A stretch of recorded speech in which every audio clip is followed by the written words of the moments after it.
Yo, we are live on another Monday, Fundamental Monday. Once again, we're going to let everybody get inside the chat, get inside the stream before we actually get started with everything. Got a pretty good podcast for today. I'm bringing my boy John on later to do a little debating, but for the most part, it's going to be quick stuff on my end, a little NBA and NFL stuff. I'm doing some Madden ratings today, so for those of y'all that play Madden, for those of y'all that don't know about Madden, just stay tuned. It's going to be interesting. But yeah, like I said, I'm going to let everybody get a chance to come on in before I actually get started. So hope y'all enjoy the episode today. If you're new, if you're just not watching, hit that subscribe button for me. Share it with a friend. Copy the link. Share it with a friend. Share it with a family member. I promise you they're going to like it, hopefully. If you are new, comment your name and where you're from, favorite basketball team, something, so I can know you're new to the podcast.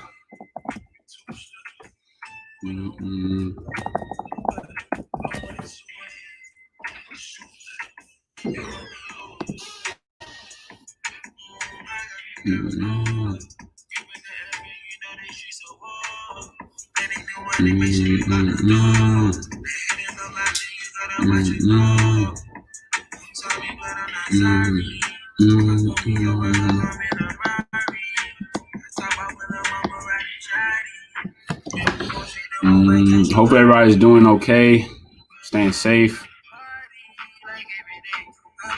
Hopefully y'all are abiding by the mask rules.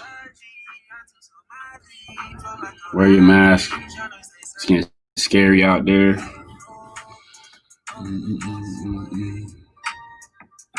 We're gonna get about 3 more minutes, y'all. 3 more minutes. Go grab a snack. Go grab a drink and a snack. Now. That way you're not getting up in the middle.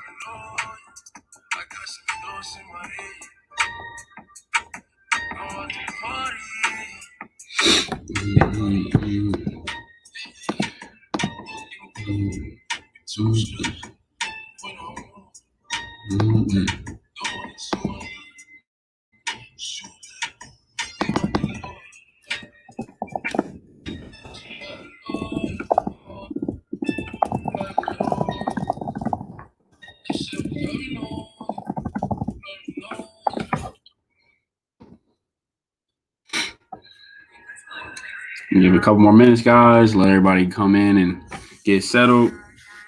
And then we're going to get this thing rolling.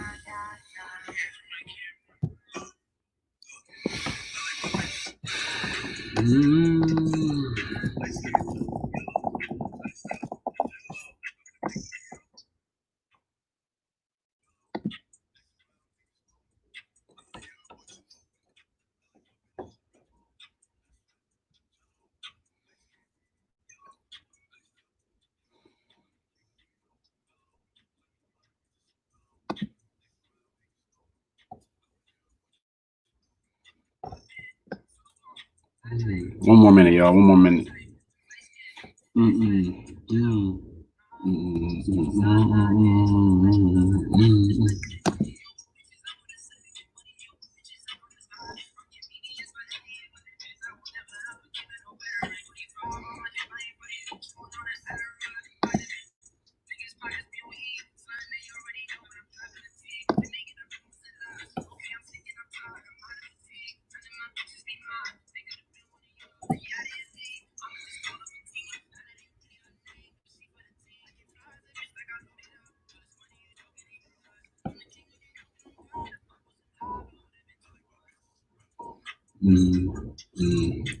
All right, y'all. We're gonna go ahead and get started with this thing.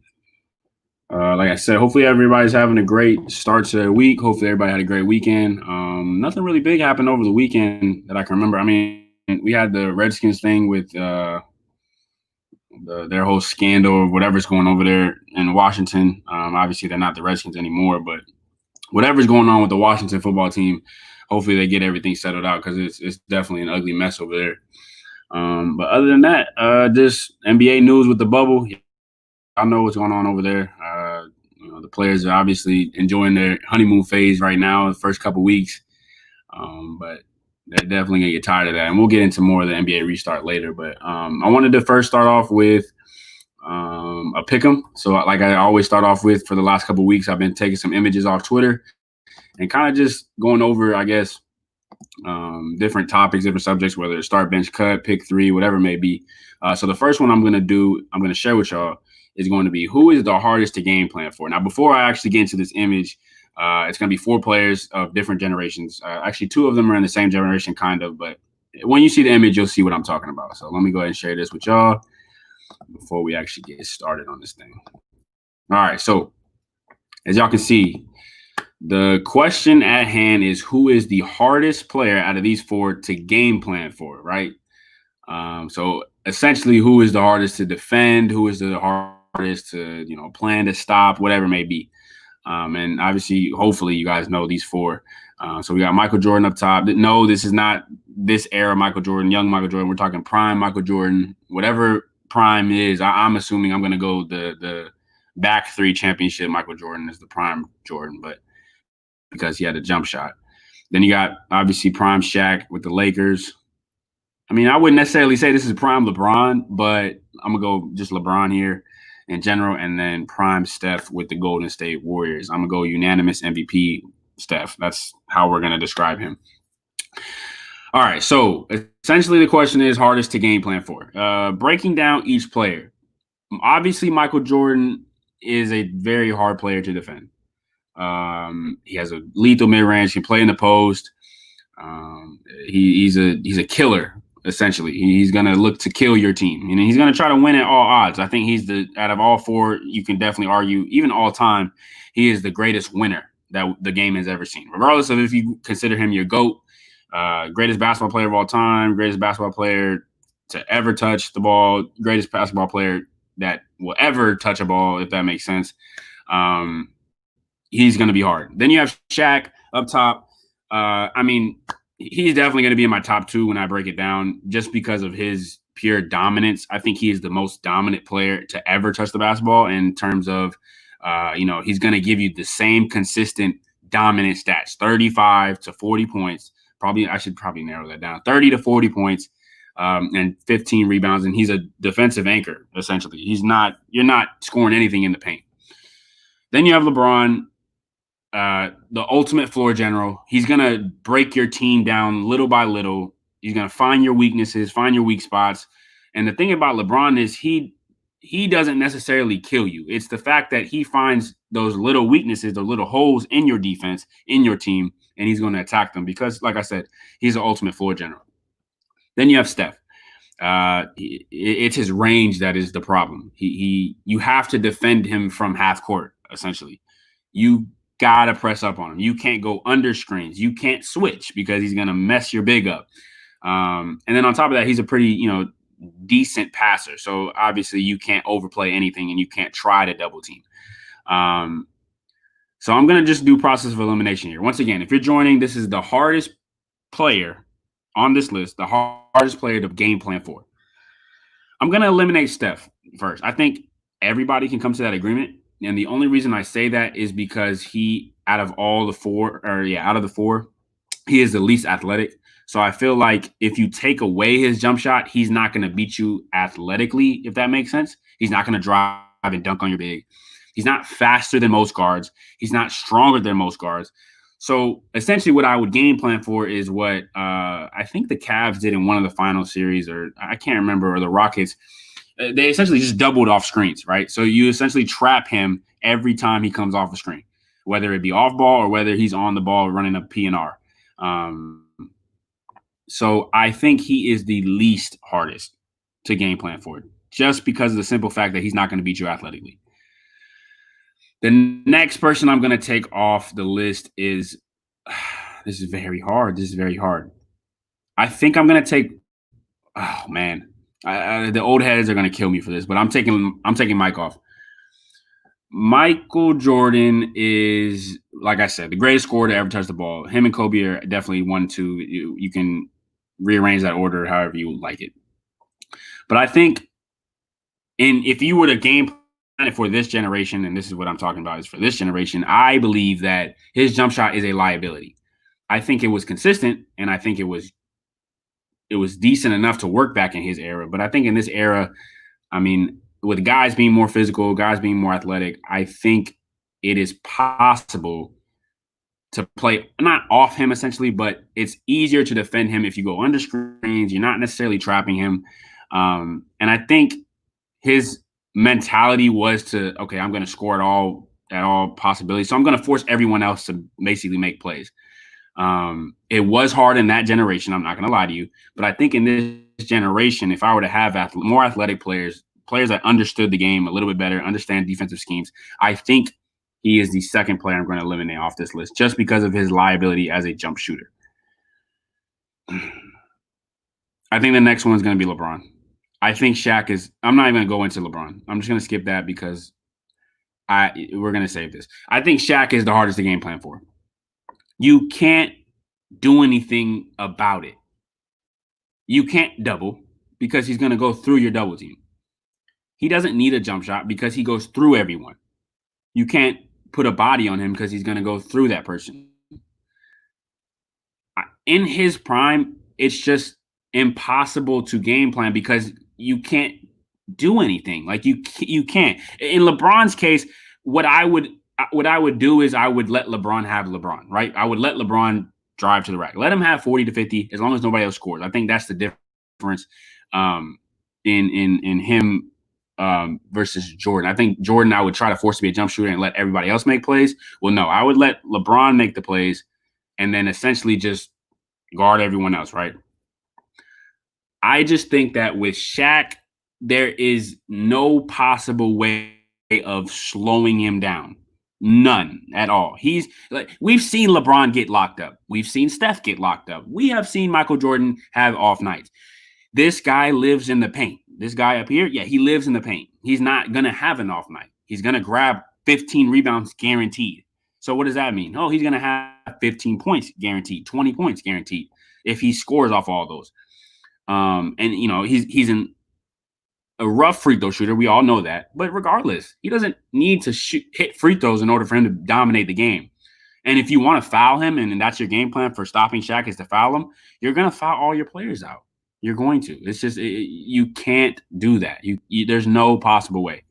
Like I said, you can't double him because he's going to go through your double team, and it's just going to leave too many holes on your defense. He didn't need a jump shot, and that's the craziest thing is we'll probably never see another one of Shaq again because of the game and the way it's evolving. We'll never see another Shaq who is primarily a paint player, who is going to primarily be somebody who is going to camp in the paint, give you 30 and 15, and is unstoppable at that point. So Shaq is going to be my winner. If you guys have any other disagreements, if you guys have any questions or whatnot, comments, concerns, throw them in the comments. Like I said. And that's what we have there. Comment from, I think, my father. I'm pretty sure it's my father. Jordan, without a doubt, because it took the Jordan rules to stop him, and now those rules are banned. The least is Shaq because all you have to do is foul him. So I see, like I said, I already expected this to come from somebody. The interesting thing about the Jordan rules is that, yes, they had to create rules to stop him. I agree with that completely. The only thing is that worked then, right? So we're trying to game plan for now, right? In this generation, I just think that if you force him as Michael Jordan to be a jump shooter, I just don't think he would beat you. I really don't. I just think that while he did work on it and he was a lethal mid-range scorer, I don't think he would beat me if I forced him to take jump shots the whole game. You're not getting anything in the paint. Forced him to take jump shots. But yes, I agree with the Shaq thing in a way. I mean, yes, all you have to do is foul him, but once again, you're gonna foul your players out by the time that's gonna happen. And you got to remember, Shaq's 7 foot tall, Dad. Like he's 350. A foul on Shaq, you have to wrap him up. Other than that, he's going through everybody. He's going through anyone who's in his way. So just for that simple reason, I have to take Shaq as being the most dominant player. But Father, I appreciate your opinion. The next one I'm going to do is an interesting one. It was a very interesting topic when I looked at it on Twitter, but it is, let me share my screen. Hold on a second. Okay, I am having technical difficulties, I guess. It is going to be, which player would you want to return to their original team, right? So there's going to be a list of players on the screen. You guys can see here. So all these players have been either released, like a free agent, or they've been traded away to another team, or they signed with another team during free agency. I'm pretty sure most of you, if not 99% of you, know who all these players are. There are some players on here that simply don't belong, I would assume. Chris Middleton, I mean, he's a great player, but him on the Pistons wouldn't mean anything. Gordon Hayward's a good pick. I would like that. Goran Dragic with the Suns doesn't mean anything because they need more than a point guard. Victor Oladipo, that would be a good fit for the Magic if they had prime Oladipo, but he's injury prone, so I don't know about that one. But like I said, which player on this list would you want to see back in their original or back on whatever team they are pictured in on the screen? There are a couple ones that I would pick. I think Anthony Davis is an interesting one because if you think about it, AD would be on a team with Brandon Ingram, Zion Williamson, Lonzo, and why am I missing somebody? And Drew Holiday. I'm sorry. I apologize, Drew. And Drew Holiday.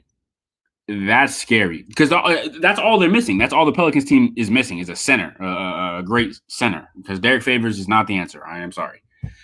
Yes, Lonzo and Zion are kind of iffy jump shooters, but they're missing a center. That's really all they're missing, and a bench in some capacity. But I think JJ Redick can hold his own as being a six man, and Derek Favors would obviously move to the bench so he can hold his own as well. LaMarcus Aldridge is another good one. I think LaMarcus Aldridge would have fit perfectly in the Portland system now, alongside Hassan Whiteside, who is a primarily paint player. So that's a good one.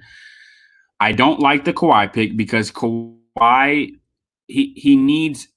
I don't know how to explain it. I think he likes the system he's in, and it's because everybody on the Spurs team is a two-way player. Yes, I'm sorry. Everybody on the Clippers team is a two-way player. Yes, I like the system that the Spurs play in where they focus on defense, but not everybody on that team can play defense if you really think about it. Derek White getting fried. Corey Joseph. I'm sorry. Why can I not think of his name? Brent Forbes getting fried. LaMarcus Aldridge can't defend anybody anymore.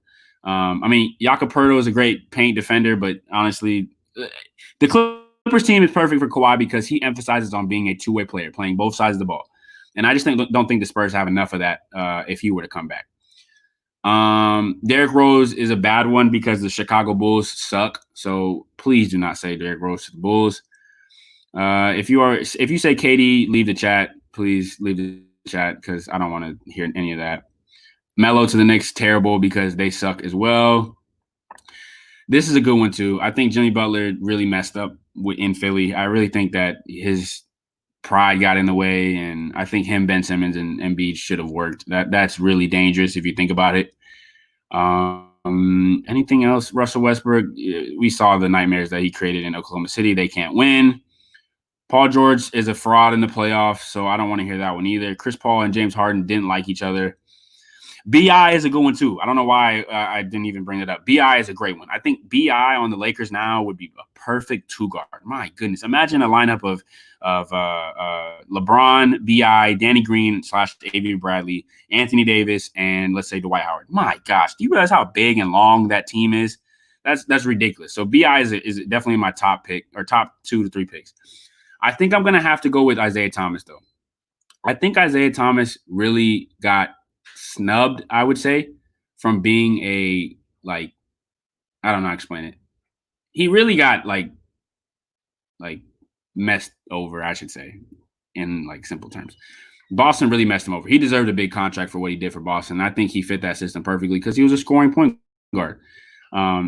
Yes, they do need a facilitator, and I like Kemba there. I do. I like Kemba. He's a great fit. Kyrie clearly didn't fit there.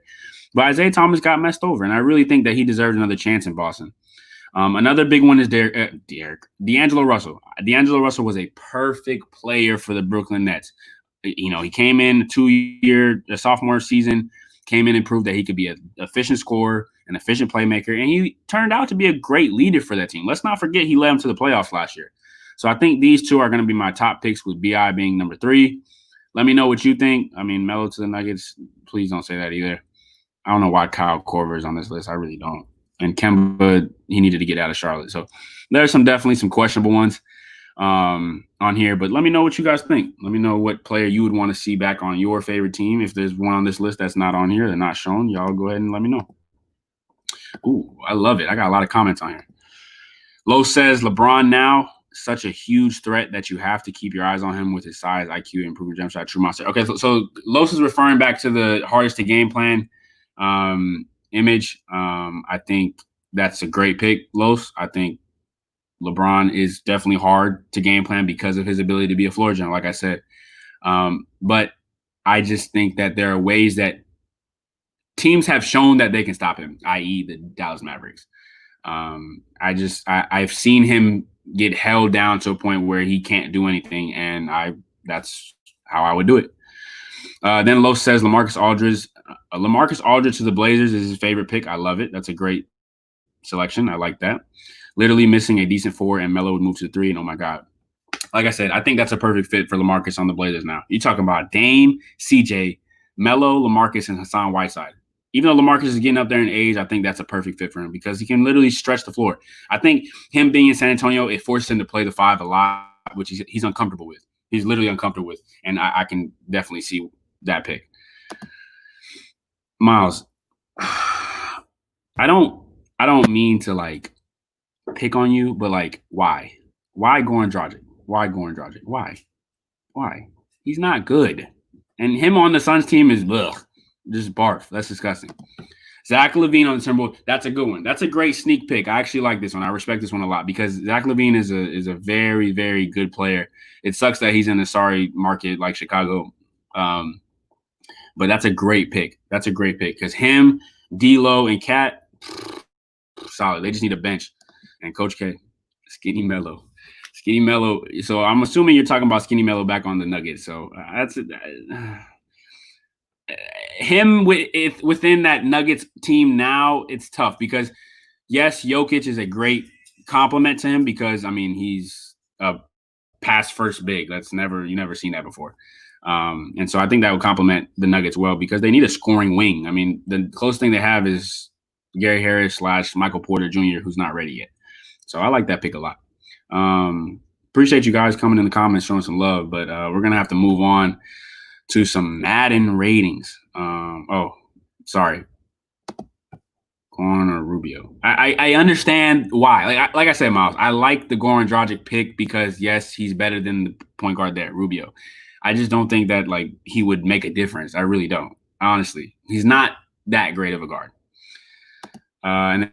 And Coach K says Skinny Melo with the Blazers. Yeah, that's a good one. That's a good one, Coach K. I mean, yeah, if they had prime Melo, my goodness, you're talking about 3 scores that can put 40 on the board easily. CJ, Dame, and Melo. So yeah, that's a good one.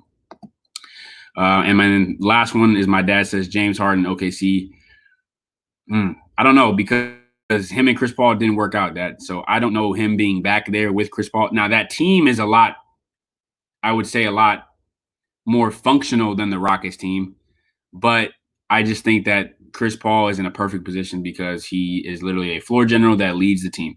I think Harden moving there would just decrease the team morale and nobody would get shots. Shai Gilgeous-Alexander would not be the player he is because he wouldn't get touches, no volume going to him. So I don't know about that James Harden OKC one, but it would be interesting if that happened. All right, y'all, we got to move on. I promise you the show's going to get nice coming up. You guys are going to like what we got coming up. But so moving on, we're going to have some Madden rating reviews. The first one, we're going to do wide receivers. All right, I'm going to share the screen with y'all and let's do some debating here because the wide receiver one, I picked it first just because it wasn't really bad, but it was bad. I don't know. Y'all let me know. Okay, so if you're an NFL head, you know that Michael Thomas had a great year, phenomenal year. There's so much slack that he gets because all he runs is slants and he gets the highest targets in the league. Listen, if you're not doing something with those targets, then we can talk. But I mean, yes, he has the highest target rating or whatever, highest target percentage, whatever. He does something with it. He catches the ball, he's not dropping it, he's getting touchdowns, getting yards. You got to give it to him. A 99 is a far reach. I'm very surprised. I think I talked about this with John on his podcast. I'm surprised with the number one. I mean, I'm sorry, with the 99, but well deserved, completely well deserved. I don't agree with this, and I'm gonna tell you why. I think a lot of Julio's problems comes from Matt Ryan. I think Matt Ryan is such like an inconsistent quarterback that it forces this narrative about Julio that, oh, he can't score touchdowns. Well, let's talk about why. Because Matt Ryan doesn't look his way, or their offensive coordinator wants to run the ball from the 20 on 4th and 5. Like don't get me started on Julio, but I think DeAndre and Julio should at least be tied for 97, 98, whichever one you want to give them. I don't think one is better than the other, essentially. Another interesting one was this one. I honestly think these two should be switched. The reason I say that is because I think Devontae Adams is a better receiver. He's a better route runner than Tyreek Hill. I think that Tyreek Hill is a very vertical, like he's a great vertical threat, right? He's a great deep threat, but I don't know.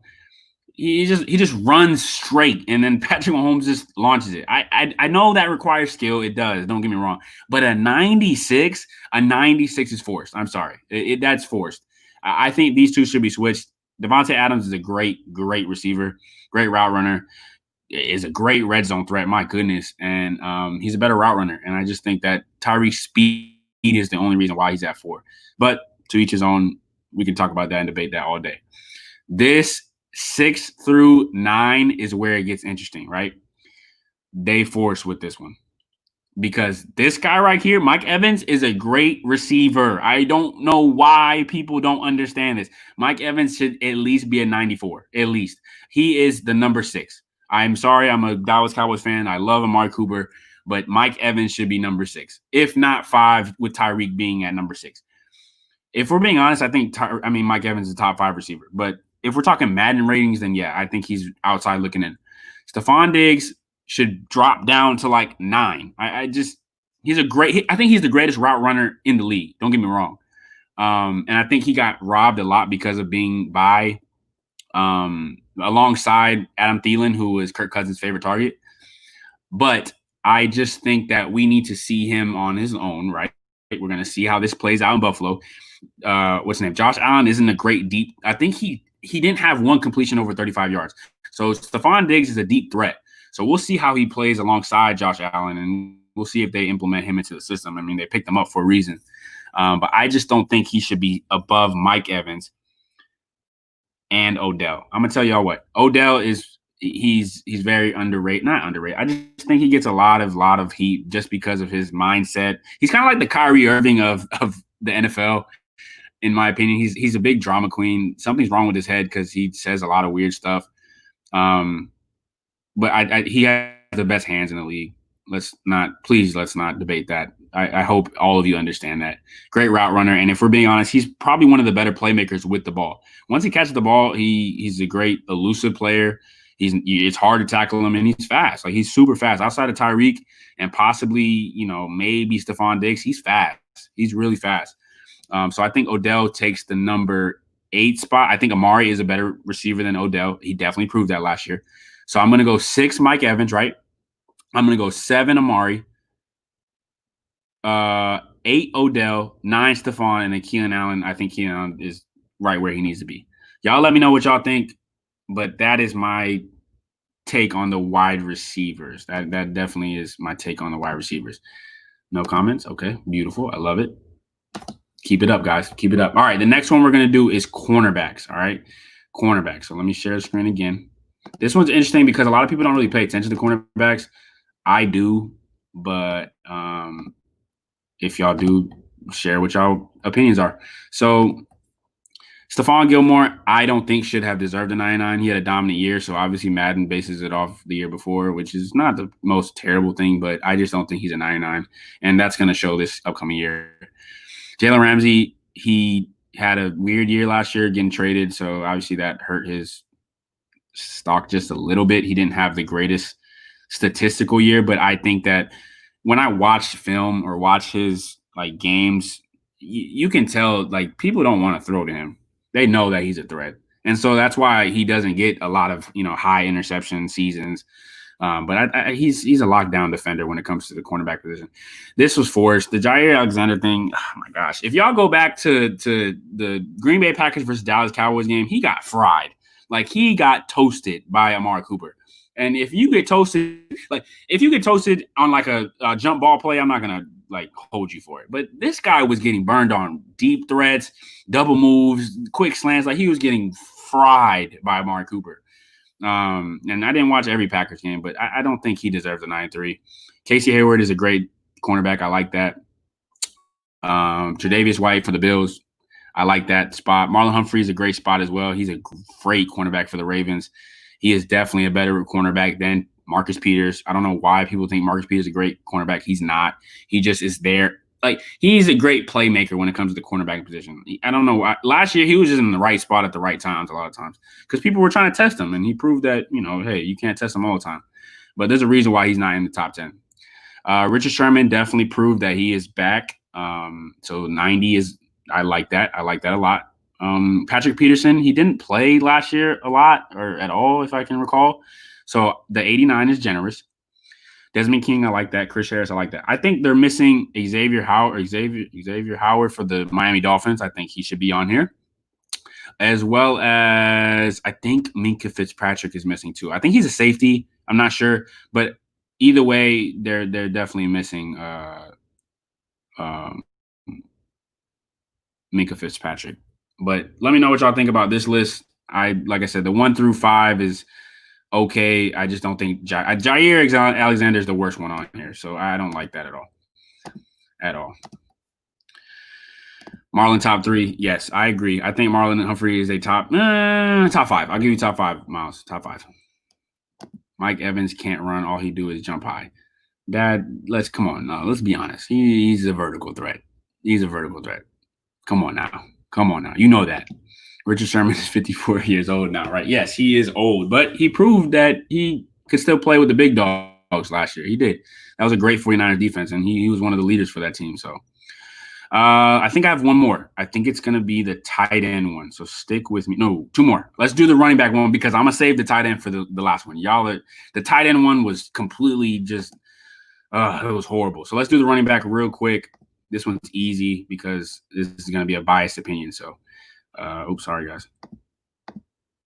All right, here we go. So Christian McCaffrey, we don't even need to discuss that. He's number 1. I like the military cut. I didn't even know he had that, but that's pretty interesting. Derrick Henry, Nick Chubb, Zeke, Saquon. Okay, let's fix this because I don't agree with 3 through 5. Honestly, I think Nick Chubb is a great running back. I just don't think he's better running back than Zeke or Saquon. So let's do this. I'm gonna move Nick Chubb to 5. I think No, I'm moving Saquon to 2. I think Saquon deserves to be number 2 because of the fact that he is a faster running back. I wouldn't say okay. Let me not do that. That wasn't right. Okay. I think Saquon is a better runner than Derrick Henry. Derrick Henry is a power back. Obviously, he's a big monster. I think Saquon hits holes better. He's more elusive than Derrick Henry, and he's a better runner when it comes to being a pass catcher out of the backfield. So just because of that dual threat ability, I think he should be number 2. I'm going to put Derrick Henry at 3. I think he had a better year than Zeke, obviously. But Zeke is right there. I think they're tied for overall-ish, maybe 1 tick like they are now, but I'll give Derrick Henry 3. Zeke, I'll keep at 4, and then I'm going to move Nick Chubb to number 5.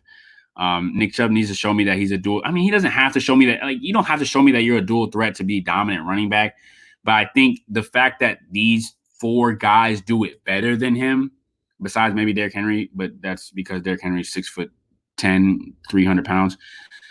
they're a better pass catcher out of the backfield than Nick Chubb. So that's why I put him at 5.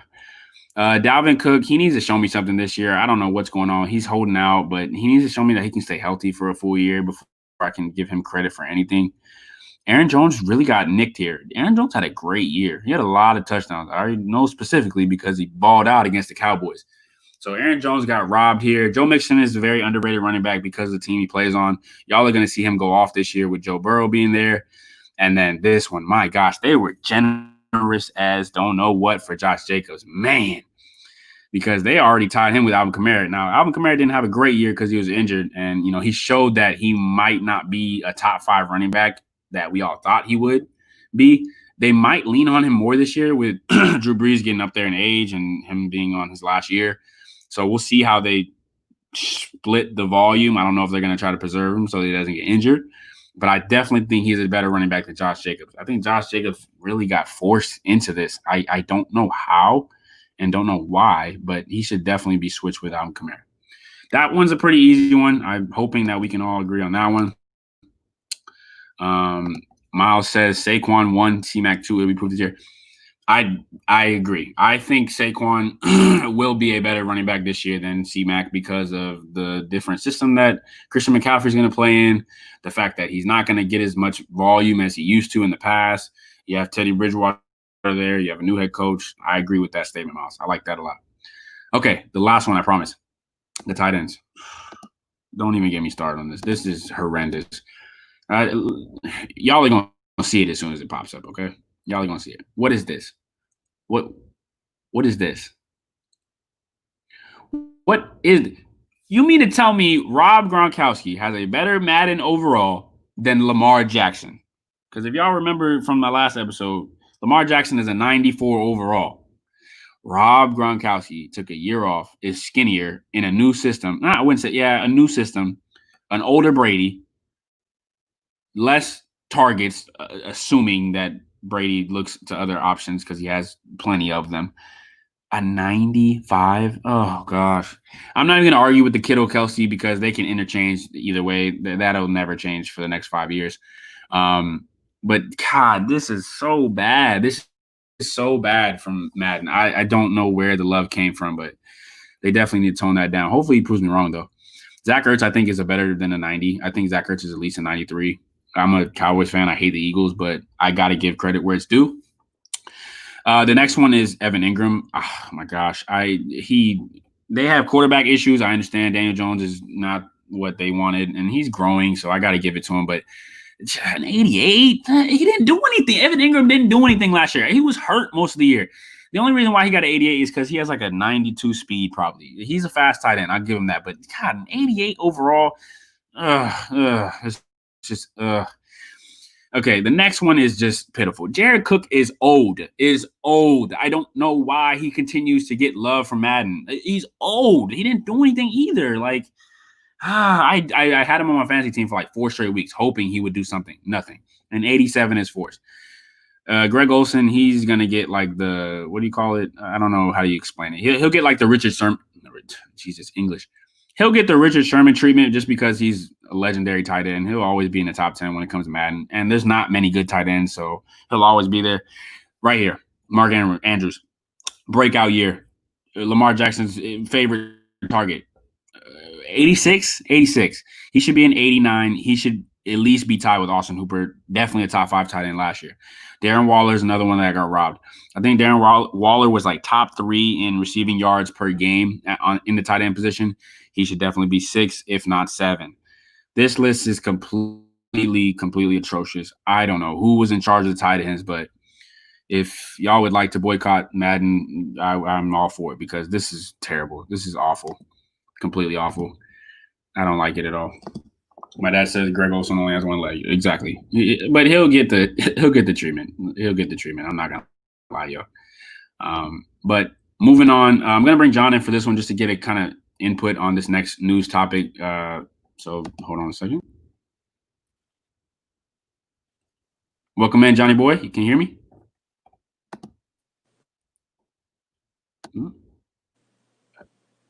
Oh, hold on. Give it a second. Give it a second. I hear you. You're kind of out a little bit. Can you hear me now?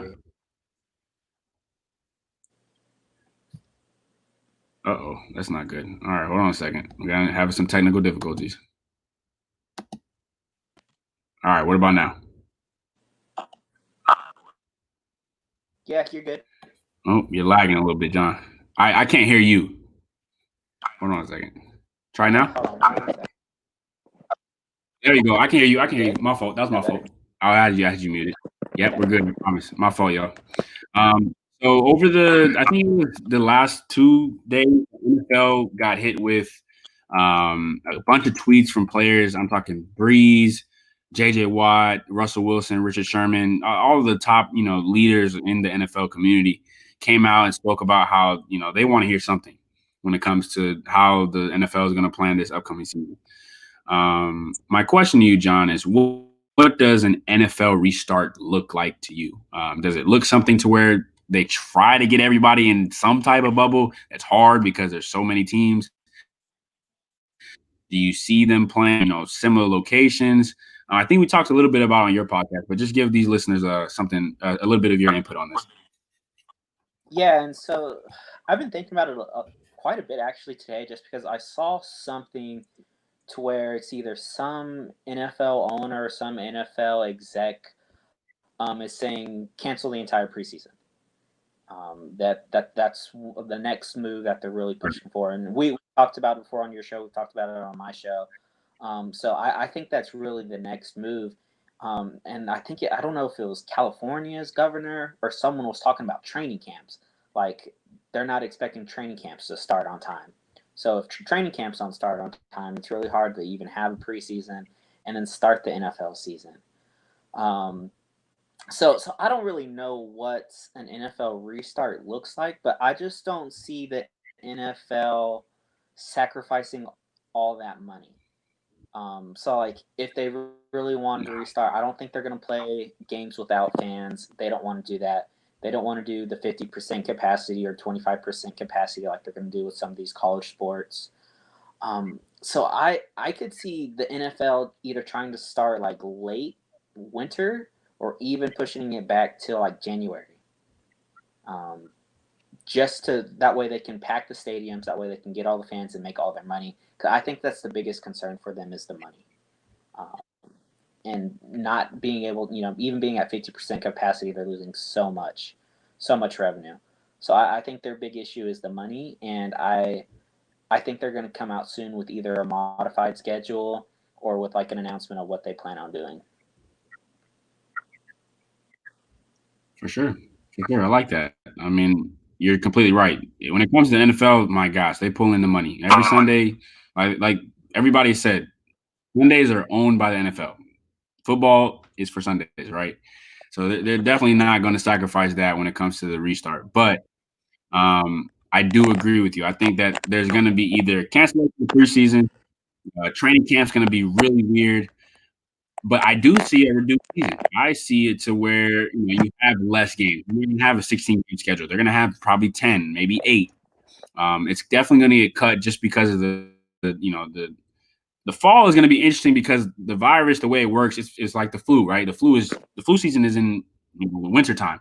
When it gets cold, it's going to be ugly, and for the coronavirus with no vaccine, it's going to get even worse.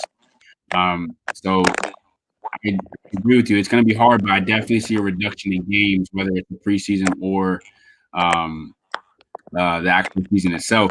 But I mean, I have questions about testing, like how often are players going to get tested? Are they going to get tested, throughout the week during practice? On Sundays before game day? They've come out with like design schematics about more mouth guards or mouthpieces that prevent from the spread of the disease or spread of germs or whatnot through the mouth. So it's a lot more complicated than the NBA just because they aren't in the middle of the season, so they can't just cut certain teams. And like you said, they don't want to sacrifice giving up fans. They don't want to sacrifice giving up their Sunday money. So it's going to be interesting. I think they had a call today. The NFL execs had a call today at like 2 p.m. So we might hear some news in the next couple of days, but it's definitely going to be weird coming up. It's definitely going to be a weird NFL season, to say the least, or to say the most. All right, John, we're going to go ahead and get into our debate section real quick. This one is kind of not lengthy, but it definitely requires some thinking. So we went ahead stream, we went ahead and kind of reorganized or just evaluated the NBA's top 25 players in the bubble. So ESPN came out with an article and did 50, but that's too much. I'm not going to do that to y'all. I'm not going to do that to John. I'm not going to do that to myself. So, just to kind of give a perspective, I'll give who the 25th players. I'll give the player at this designated spot, and then we'll say John doesn't agree or should be somebody else. Then we'll go through it like that. We'll be very quick. We won't spend too much time on it, as we know that it's coming up on an hour for the podcast. So, John, you ready? Yeah, I think so. Okay. Perfect. All right. So 25, we got the predicted 25th best player in the bubble is Jaylen Brown. Do you like this spot for him, or do you have somebody else at this spot? Can you say that again? Who it is? Oh, Jaylen Brown. Sorry. I could see is him Jaylen being. I could see him being a little bit higher. Just because I think the impact that he has on the Boston team, I think he's a huge piece for that team, and without him, they would struggle. They would still be competitive with Kemba and Jason Tatum, but I think Jaylen Brown is an X factor just because he gets overlooked quite a bit. So I could see him being higher, and then moving up in the rankings or moving down, whatever you want to call it. Someone else that we're going to talk about later on the list. For sure. Yeah, we don't have to necessarily select a person for this spot, but we can just evaluate it. I definitely have to agree with you. I think he stepped up in a large part in his role this year as being another option on offense. And it's hard. It really is hard, John. If you think about it, you got to play alongside Kemba, who is a predominantly scoring point guard, playing alongside of Gordon Hayward, who is another scoring threat, and then Jason Tatum, who's come along and averaging 25, 30 points a game. So I definitely think he's going to have an even bigger role in the bubble because teams are going to try to focus in on the other players. But I definitely think he deserves to be higher. I agree with you. The next person we have, number 24, is the unicorn, Kristaps Porzingis. Higher, right where he belongs, or lower? I think he's in a good spot. If he was having a better year, I could see him being higher. But Luka Doncic he's that Dallas Mavericks team. KP he's a great second option. But it's Luka's team, and KP's just going along with the dance for now. I still think I don't think he's fully healthy yet. I think he still has some limitations, or he's hesitant. But I definitely think he's a top 25. I just I don't see him being really any higher than that top 20, 25, 24 spot. But I like him on that list. For sure. I agree with you. I think the only part where I don't is where I'll just put in my sense about his ranking. I think he should be lower. I think there are guys below him that should be higher than him. I'm thinking it's like, let's say Drew Holiday or even a Montrezl Harrell that could take that 24 spot, possibly CJ McCollum. But I do agree with you. He's a perfect complement piece for Luka, and he showed that. I mean, he's averaging 23 and 11. So, I mean, the numbers are there. The stats are there. We're just going to have to see if he shows up in the playoffs because, let's be honest, he's never had playoff experience. So we'll see how he does in the bubble, and we'll see how he does in the playoffs. So I definitely think he deserves to be lower. Not deserves, but I definitely think he'll end up being lower with other guys replacing him on this spot. But I agree with your point. The next spot we have here is 23. It is going to be – this is a shocker. I'm not going to lie to you, but I understand why. Mr. Zion Williamson. What do you think about Zion, John? 23. Again, I think I could see him being a top 25 player in the bubble. But then again, like he saw limited action during the regular season. So I think that kind of like, is he the best, top 25 coming into the bubble, or is he going to have the top 25 at the bubble, which he's currently not even at the bubble. I don't know if he's come back yet. So I guess it depends on how you're looking at it. again, if he's there, he's going to be exciting. He's going to put on a show, and he's going to be a top 15 player. Um, so I think he's in a good spot too. Um, I agree with one of the comments that you made about KP, Drew Holiday. I think Drew Holiday is probably the one that might have got snubbed the most, and I think he might be the most underrated player in the NBA. But I think Drew Holiday is just will play just as big of an impact in the bubble as Zion. For sure. I think I agree with you wholeheartedly on the Drew Holiday point. I think 23 is high right now. I think 25, like right at the cutoff, is where he belongs. It's interesting because Ja was like 28. So they're expecting big things out of Zion. They are. I am too. I'm not going to lie to you because he was averaging 23 before COVID happened. He's supposed to be the prodigal star of the NBA. He came back more muscular, skinnier as far as losing more fat. I think he will be a top 15 player when the bubble happens after the 8 regular season games. If they make the playoffs, hopefully they do. Like I said in your podcast, I want to see a LeBron versus Zion matchup. I want to. I really do. I do predict he'll be a top 15 player when it's all said and done in the bubble, though. 22. This is interesting because I don't like this guy. I'm not gonna say I don't like him. I just don't like this. Donovan Mitchell, John. What you got on Donovan Mitchell being at 22? Oops, sorry. This is another tough one just because of the impact he has on his team. You know, he is pretty much the only offense that team has. And then they just rely on everyone else to play defense and get out of his way. Um, I think there are a couple of more guys outside of the top 25 that could take Mitchell's spot. Again, Mitchell could easily put up, 30 points, 35 points in the bubble, but that's really about all he's going to do. Whereas guys like Drew Holiday, you mentioned him earlier, Ja, CJ, play a bigger role and have more of an impact on the team besides the offense. And I think too, because I read that they're going to be without their second leading scorer, so even more attention is going to be on Donovan Mitchell if no one else steps up. So I just think he struggles, and I just don't know if how him and Rudy Gobert are going to work. So I say I don't agree with his ranking. I was just gonna say the same thing. I don't like. It's not that I don't like Donovan Mitchell. I just don't agree with the hype around him because while he is the only offensive threat there, I don't know why that moves. I think he needs to do more. I expect more out of him. I expect him to be averaging in the high 20s. He needs to be more of a playmaker, in my opinion, because of the fact that they don't have offensive stars. But I do feel bad for him. Mike Conley was supposed to be over there to help him. And Mike Conley has been MIA, John, all season. Like I've watched the guy struggle, and so I do feel for Donovan Mitchell, but I agree with you. I think he should be lower. I do think he should be lower.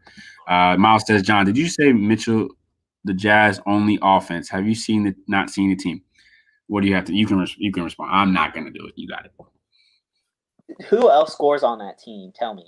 Mike Conley averages like 12 points. Rudy Gobert averages like 18. Donovan Mitchell's like 28. Like, there's no one else that can score in volume on that team. Miles, there's nobody else that can create offense for themselves other than Mitchell. I'm sorry. Rudy Gobert needs it. And I'm a Jazz fan. I like their. I mean, they're a strong defensive team. With that anchor in the middle.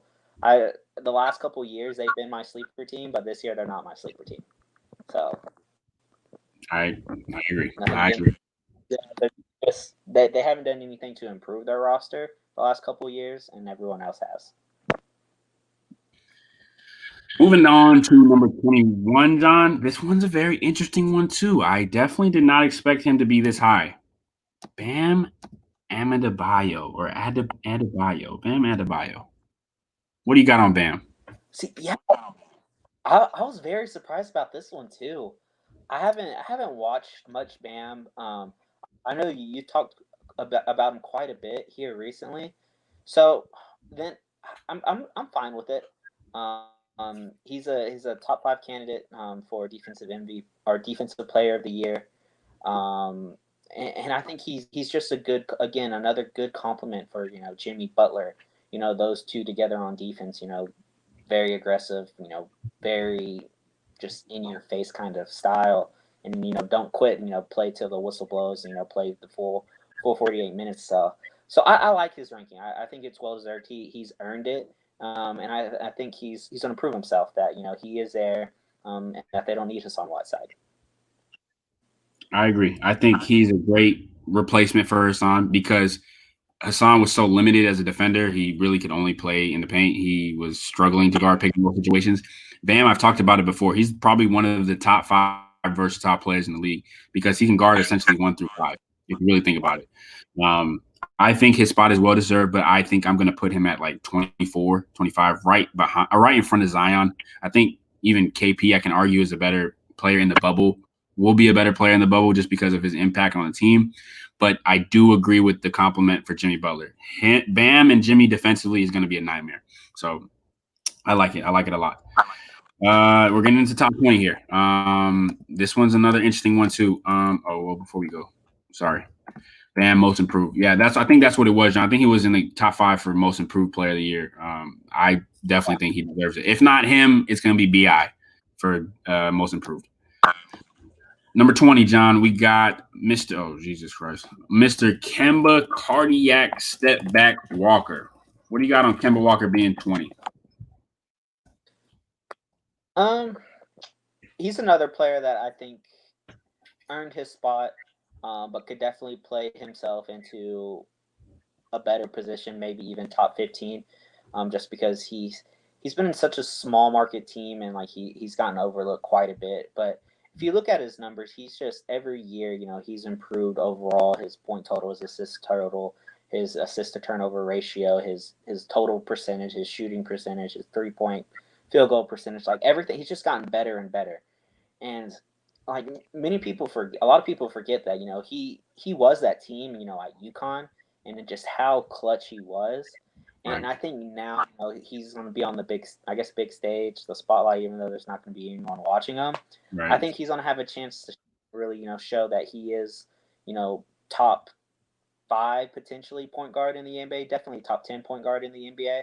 And now that he has a supporting cast too, he doesn't have to do all the work, but he's, if you need a shot, last minute to win a game, he's definitely someone that I would want taking the shot. And I think he's going to prove himself. I think he's going to be potentially top 15 player in the bubble. I like it.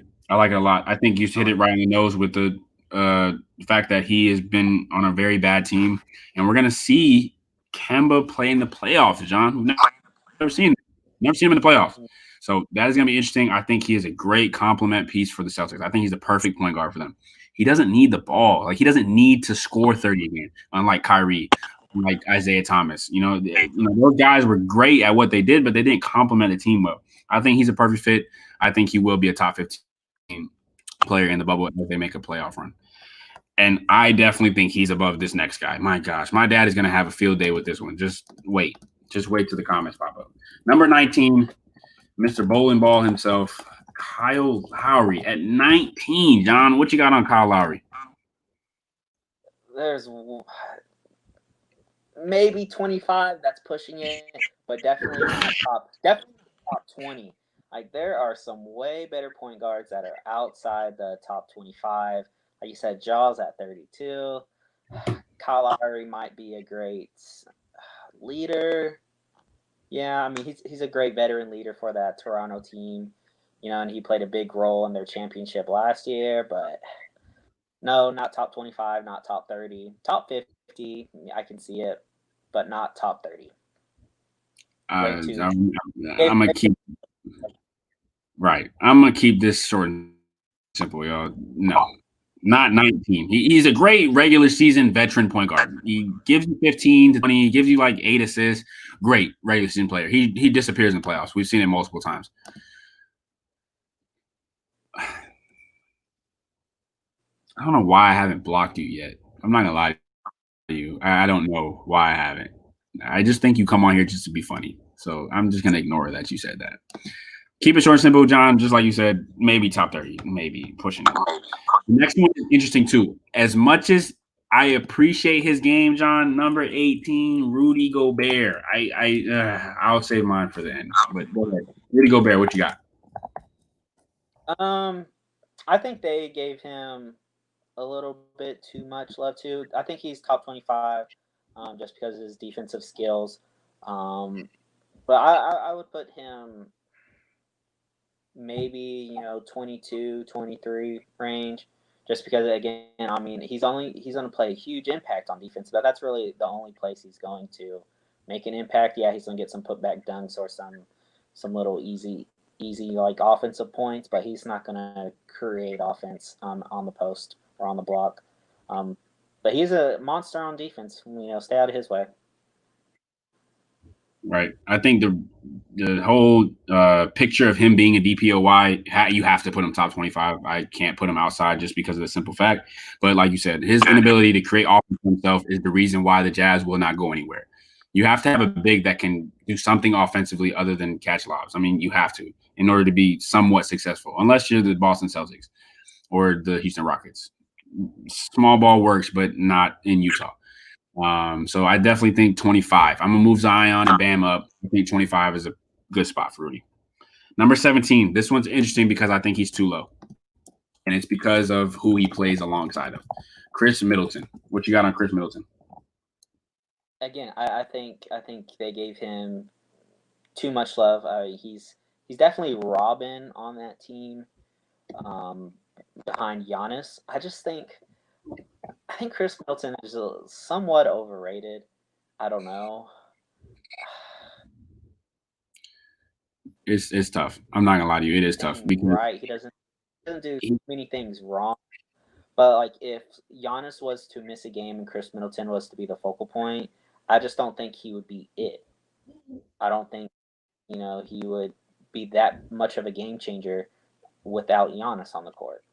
So I agree. I think he's not ready to lead a team. So for that simple reason, I think he's a perfect complement player. Like he's a perfect duo. Like he's a perfect second guy, perfect Robin. Um, so I don't know where the 17 came from. It's a little high. Once again, I think Drew Holiday could be in this spot. Ja Morant can be in this spot. But I'll give you this, John. He is a great, great, great Robin because I mean he's averaging 22 or 21 off of 50, 40, 90 shooting from the field. So he's efficient. He's efficient. I got to give it to him. Dad, I thought we were gonna have this like similar mindset where we thought Kyle Lowry should be in the back. He has a new body and he's definitely better, but he's not 19. I'm sorry, he's not 19. There are better point guards than him. There are better players than him. Right. Yeah. Right. Yeah. Exactly. And he's gonna fold in the playoffs. We'll see it. We'll see it. 16 is interesting. 16 is interesting because I think he's gonna move up in the bubble, John. Ben Simmons, 16. What you got? yeah, I could see him being top 10. Yeah, like he that. averaged triple double or near triple double. I don't know if they were just joking around or if he was just goofing off in practice, but he was actually shooting some threes. All that. I don't know if you saw. He only shot like 2 of them, but he made both of them. And one of them was just a fadeaway three. Like just imagine. Again, we've talked about it several times. 6'10", can play the 1 through 5, but has the skills of a point guard, except he has no jump shot. You could literally guard him from the free throw line, but he's still going to dunk on you. So take your chances. Hopefully, he learned how to shoot the three. But definitely, just because he can do it all, dribble, pass, score without shooting, get rebounds, play some defense, even though it's kind of lazy. But yeah, he's top 10 player potentially. I like it. I think he's going to be a top 10 player in the bubble because I think this is the year that the Sixers make a run. I really do. It's time. Joel Embiid, it's time. They were one shot away from going to the conference finals. If Kawhi didn't knock in that buzzer beater, God, that was a great shot. But I think Ben and Joel Embiid do it this year. They're going to make a deep run, and it's because of Ben Simmons. He's going to grow up and become the LeBron prodigy that he's supposed to be. I think he finds somewhat of a jumper, but it's not a 3-point. I think he's going to be scared when it comes down to it. So I agree with you. I think top 10. He'll jump ahead of guys that we're going to go up and review, but I like the top 10 pick. 15. Oh, go ahead. Sorry, John. Go ahead.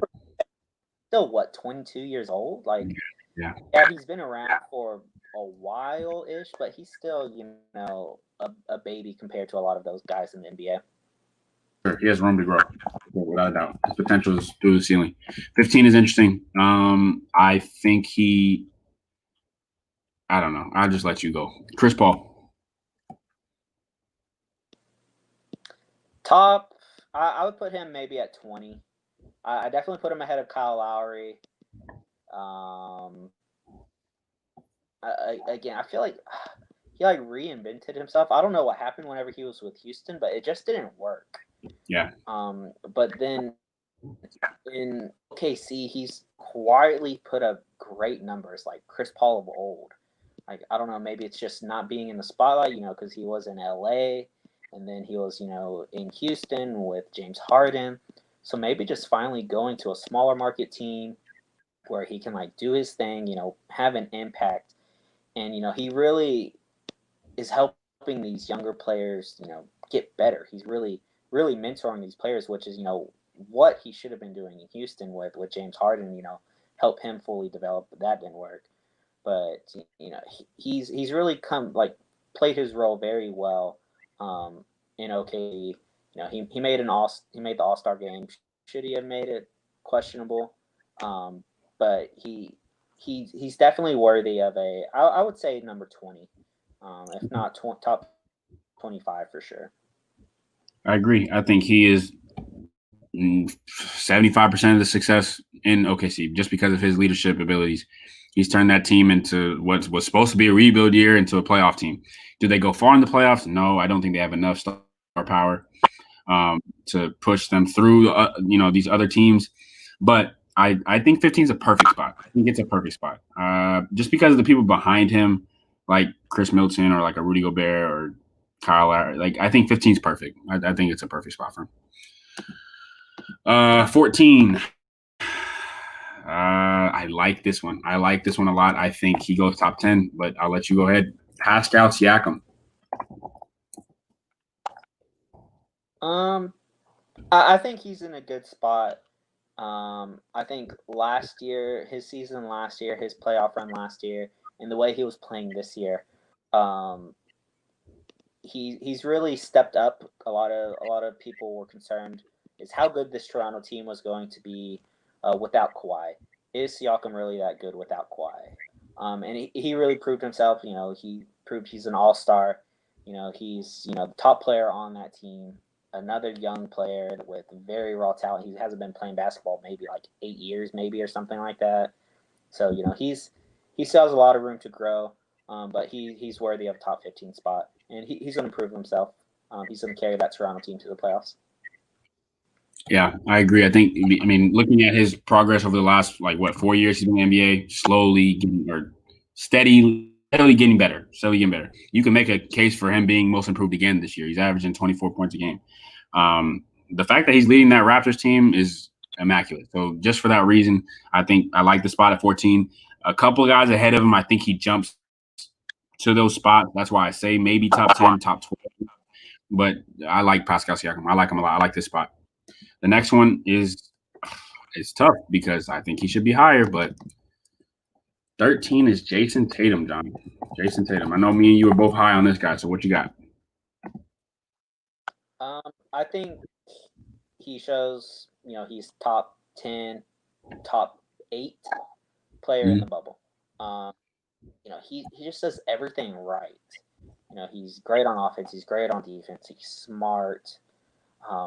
I think the one thing that he needs to do to take that next step is be more of a vocal leader, like on the court, anyways. But like he just has all the skills, and he's built to just succeed. And again, the cast around him is there, to see him succeed. Like that team is built around him. So I think this is his year. This is maybe Boston's year to take the East. So it's him versus LeBron rematch, maybe. For sure. I agree with you. I think that Jason Tatum will be a top 10 player in the bubble, without a doubt. Top 8, without a doubt. And if he goes to the finals, yeah, obviously he's going to be top 5, right? I mean, there's guys that are coming up that I think he's going to be above. I really think that Jason Tatum is going to prove to be a top 10 player. There are guys above him that just don't deserve the spots that they're in. So Jason Tatum is going to go higher. I promise y'all. Mark my words. The next guy, it's just so hard with this one, John. Number 12, Mr. Triple Double himself, Russell Westbrook. What you got on Russ? Tatum should be ahead of him. Thank you. I think you can argue Chris Paul too, potentially ahead of him. Agree. I don't know. Yeah, top 20. But I think they gave him too much love. I think he's too high or too low in the rankings. Like you said, he's Mr. Triple Double, but his jump shot's not what it used to be. Him and Harden, I feel like they just didn't play much together. I don't know. I just felt like every time I was watching highlights, like one of them was hurt or one of them was sitting out a game. And again, he's not used to being that second option, or he doesn't like it, because when he was second option to Durant, he didn't like it. He's definitely the second option to James Harden. So I think they gave him too much love just because he is like Mr. Triple Double, but he's top 20. I agree. Top 20. He needs to go down to probably 20, maybe like 18. Him and Harden are just gonna show their true colors when it comes to the playoffs, and it's gonna get ugly. I really do. It's gonna get ugly. His stats are just inflated, John, and like while his stats are better than other players on this list, his stats are so inflated that they're not efficient. They don't lead to wins. They don't translate to wins. They don't translate to playoff wins. They don't translate to a championship. And we're going to see that coming up. So I definitely agree with you. Low 20, if not 18. The next guy I like, and I think I really don't agree with him being outside looking in. He's definitely the best point guard in the NBA behind Curry, Damian Lillard. What you got? Oh yeah, definitely. Top 5. I think he averages close to 35 points in the bubble. Like if there was to be an 8-game MVP, I think Dame would be up there for this 8-game bubble MVP race. I think he would be up at the top. Yeah, I agree. The guy above him, I don't like. Not that I don't like, but I think he should take the 10th spot above the next guy, which we'll come up and see. And I agree with you. I think he should be. It's tough with the 5 through 1 through 5. I think he should be like 6, because the guys in that 1 through 5 they deserve their spot. So I think he should be 6. I think he gets a lot of slack because for some reason he can't win or whatever it may be. But I mean, the guys above him, no. I think he should be 6 pre-bubble, and he will show that he's 6 in the bubble. So let's go ahead and get to the next guy. Or before we do that, comment. Dame easily top 7. Agreed, Miles. Thank you for finally being smart. Number 10, Jimmy Butler. What you got, John? I like him at 10. Hmm. I think he's top 10. I just don't know where in the top 10. Again, Jimmy Butler's a dog. Like he doesn't like petty stuff with these young players, and he's finally on a team that doesn't really have any, I guess, pettiness, or at least he hasn't talked about it. He's where he wants to be. And so I think he has a huge impact on that Miami Heat team, and he really helps them do something in this playoff push. Second round, potentially, Eastern Conference Finals. But I think he plays a big role and makes a huge impact in the bubble. For sure. I don't know if I agree with the 10 spot. I think him and Dame should probably switch, maybe him at 11. But he's playing some of his best basketball because that system fits Jimmy Butler. Dog mentality, get things done, translate to wins. So I think 11, 12, maybe arguing with Jason Tatum. I definitely think he's on the outside looking in, and he'll stay there. I don't know if he's going to jump. He might jump ahead, maybe one of the guys in the top 10. We'll get to that, but I like it. Number 9, This is tough because I expected him to be higher, actually. Nikola Jokic, John, what you got on number 9 spot for him? That's another tough one, just because he's a big man that can pass.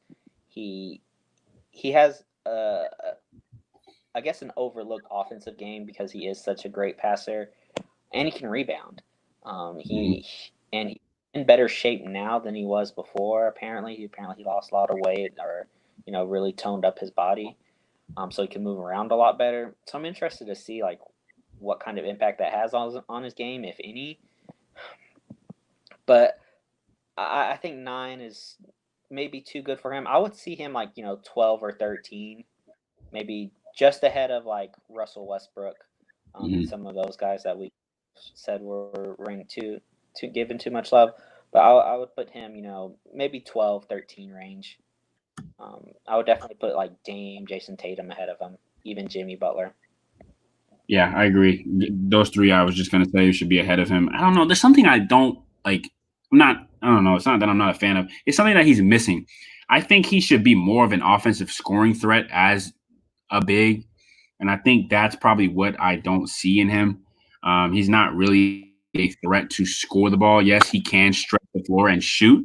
I just don't think he is an elite scorer, which is why I don't consider him to be a top 10 player in the bubble. But I think 9 is okay. I think 9 is okay. I think he drops, though. I agree with you. I think he drops outside of the top 10. Number 8 is another interesting one because I think it got really forced. I really don't like this spot for this guy. Paul George. What you got, John? Uh, Again, it's tough. He's 1A or 1B, I'm sorry, on that Clippers team. And if Kawhi was to sit out all 8 games of the bubble, the Clippers could probably still manage to win 5 or 6 of those games with Paul George as the number 1 option. Um, so I definitely don't think he's been the same player since he broke his leg. However, I mean that was still 5 or 6 years ago. I Right. still don't think he's that player anymore. When the debate was him versus LeBron 1-2 in the East. Right. But I still think he's a great defensive threat. He can score the ball. He can take over a game. So I think I like where he's at. Um, I think just because of the impact he has on that Clippers team, again, he could be a 1A, but he's playing 1B and playing great defense. So I think he's top 10. I like where he's at. I agree with you on the fact that he's a great 2-way player, and I agree with you on the fact that he can lead that Clippers team without Kawhi to a certain extent. I don't like the inconsistency of Paul George on the offensive end. He's very inconsistent. Night to night. I just remember seeing he had 35 and he had 15 and 36 and then like 12. So I don't know if that's because of the system that he plays in, whether it's Kawhi or Lou Will being the leading scorer and he can't find his niche in that system. I think he should be on the outside looking in, maybe 10. I see guys like Jason Tatum, definitely Damian Lillard, and you could have a case for Jimmy Butler as well being above him. So we'll see. And we got to remember, playoff P is non-existent, John. So we'll see what he does in the playoffs, and we'll see how that impacts his rating after the bubble. I like this player. I like this player. I give him a lot of heat because I don't know. I just give him a lot of heat, but I think he will be a top 3. Hear me out, chat. 3 player in the bubble. Luka Doncic, John. What you got?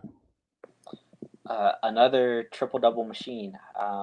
If he's healthy, I know there, I guess in February and March he was battling some injuries, and he was questionable on a lot of games.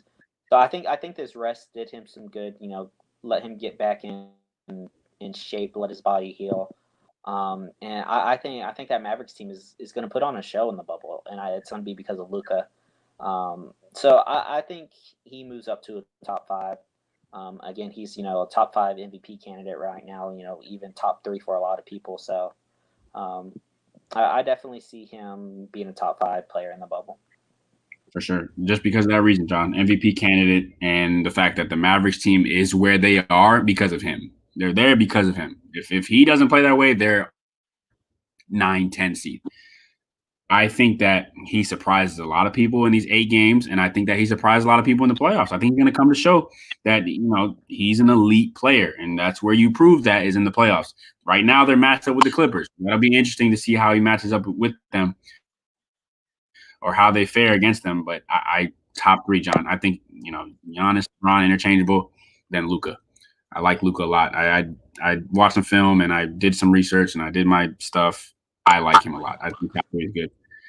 And I think that's my prediction. Number 6, and then 5 through 1 we'll just kind of run through just because it's pretty much a given. Number 6 is Joel Embiid, John. That's really high. That is really high for Joel Embiid. What do you got on that? Or do you think that it's the perfect spot?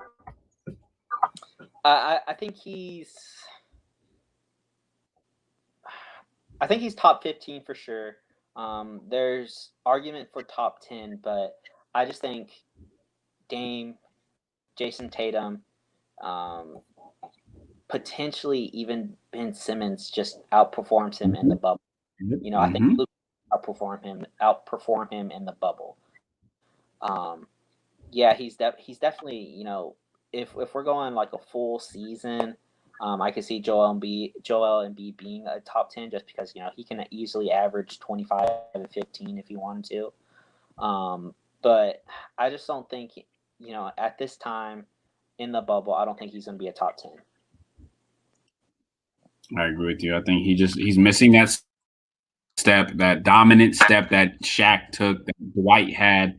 I don't know what it's going to take for him to get over that leap, but he needs to take some type of initiative to get to that. 6 is very forced. I think 10, 11 is a good spot for him. I definitely think Luka should have been above him. Jason Tatum, Jimmy, but maybe not Jimmy Butler. What's it called? Damian Lillard should have been at the 6th spot. Guys like that. 6 is high. And we'll see how that goes. But I like that take. I think Ben Simmons outperforms him in the playoffs and in the bubble as a whole. So for 5 through 1, John, we'll just run through it. I mean, we can just reorganize it however you want it. I think that there's only one really big switch, and I think the 4 and 5 spot. But let's just run through it real quick. So 5 is AD, 4 is Harden, 3 is Kawhi, 2 is Giannis. This is interesting, Giannis, and then 1 is LeBron. So if you were to reorganize that, how would it go, or do you like it? What are your thoughts on this one? I think I would actually put Harden out of the top 5. I like I said. I mean, we both mentioned Luka. I think Dame has a great 8-game stretch or a great series in the bubble. Jason Tatum again. So I just think Harden should be behind those 3 guys. Even though he's going to average close to 40 points, have 12 assists, but again, his numbers are his stats are very inflated. A lot like Russell Westbrook's. His shooting percentage is awful. He gets to the free throw line a lot, knocks down his free throws, but his 3-point percentage is god awful this year. Every time I look, he shot like 3 for 19 or 3 for 20 from 3, which is awful. So I don't think he should be top 5. Giannis and James, you can make that argument. Either one should be 1 and 2. So that comes down to Kawhi and AD at 3 and 4. I'm going to put AD at 3. Just because I think he is needed more for a long playoff run than Kawhi would be for the Clippers. I think the Clippers have a lot more, I guess, pieces or role players that could complement Paul George or Kawhi if one of them was to be out. Whereas I don't think, LeBron is definitely the top player in the NBA, maybe of all time. I don't think LeBron has enough, pieces without AD. I don't think J.R. Smith is going to be a number 2. Pope isn't going to be a number 2. Caldwell Pope, whatever his name is, Kyle Kuzma isn't quite a number 2. He's a number 3, number 4 option. You don't want your rotation of bigs to be JaVale McGee and Dwight Howard. Sorry. So I just think the impact that AD has on that Lakers team and how much he means to LeBron um, is why he needs to be number 3, and then Kawhi number 4, and then there's a whole list of players that could be number 5. I think you hit everything right on the nose, John. I don't even have to dive into this. I think Harden goes out, like you said. Giannis and James, 1 and 2. I think AD is a 3, and for that reason right there. I think it is my bold take. I think AD shows out more than LeBron in the bubble. I think he's going to prove to be a better player than LeBron. His stats are going to show it, and I think he is more valuable than LeBron. So I'm going to go James, Giannis, AD, Kawhi. It's tough. It's Luka, Dame. Honestly, it is. It's tough because Dame's not in the playoff race. I think if Dame makes the playoff with that team as the 8th seed, I think he goes to 5 because it's a long stretch for them. They have to win basically every game, and they have to hope for a lot of losses from the Grizzlies. And I don't know. I think that's it above them or the Pelicans. So I think if he can push the Blazers to a playoff run, 5 for sure. So I'm glad we can agree upon that though. Well, listen, long episode. I'm glad we got to do it though. It was a lot of fun. I really hope the viewers enjoyed it. To the 4 or 5 of y'all that were in here, man, I appreciate the love. And I appreciate you guys always showing up for me. I appreciate that a lot. If you guys wanted another episode or something like this again, feel free to comment. Let me know. Text me personally, whatever. Any other comments or concerns or questions, just hit me up. Make sure y'all check out John's podcast on Fridays. Me and him are usually doing the same thing for him, except we dive into college sports, MLB, fantasy. It's a lot of fun. So definitely check out his channel as well. With that said, y'all take care. John, appreciate you like always. All love, always good to be on the show, and always good to see you, bud. For sure, man. For sure. Y'all stay safe. Be blessed.